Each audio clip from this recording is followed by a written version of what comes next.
When I realized that we could use Redcord not just to help people who are getting out of pain, but actually improve their ability to perform during a workout or functional movements outside of the clinic, light bulbs went off. It made so much sense to me that this was going to be a big part of our practice and a big part of the ways we could help our patients.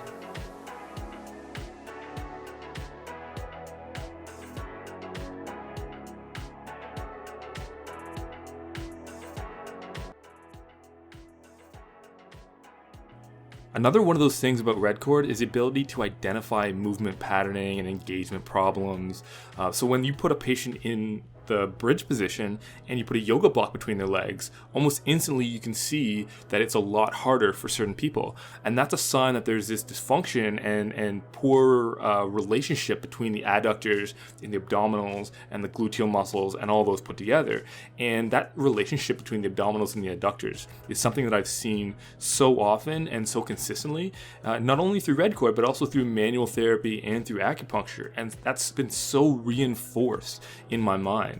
And so whether I have patients with lower back issues, hip issues, groin is a little bit more obvious, but also with knee issues, if they're moving weirdly, if there are problems you can't quite identify, this is an area that we really want to be able to try to address. And Redcord is a perfect tool for that. It allows us to work on getting that patient to engage that pelvic tilt simultaneously with the adductors, and it really cleans up a lot of the lower body movement patterning problems.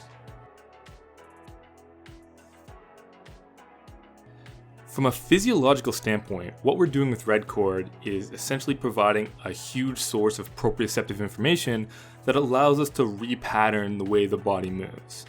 So the way that I will explain it to patients is essentially calling it the suspension cable system that allows us to offload body weight to do functional movements, and then also enable us to identify and observe really clearly compensation patterns in the body that we might not be able to identify on the ground.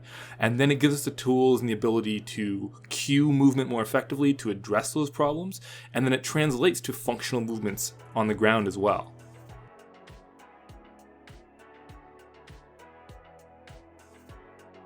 One of the advantages of putting someone into Redcord is to take them out of context. So normally we have a way that we move every day, each and every one of us, whether we're walking or running or playing sports or sitting or picking things up, we have this pattern that we're used to for the most part.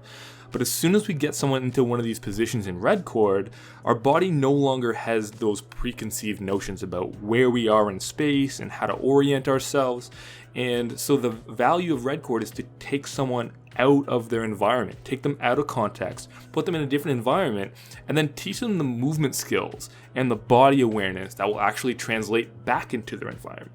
So that body awareness that we gain, as well as the translation and transition of those functional movements to the day-to-day activities, is one of the biggest value adds that we can offer people.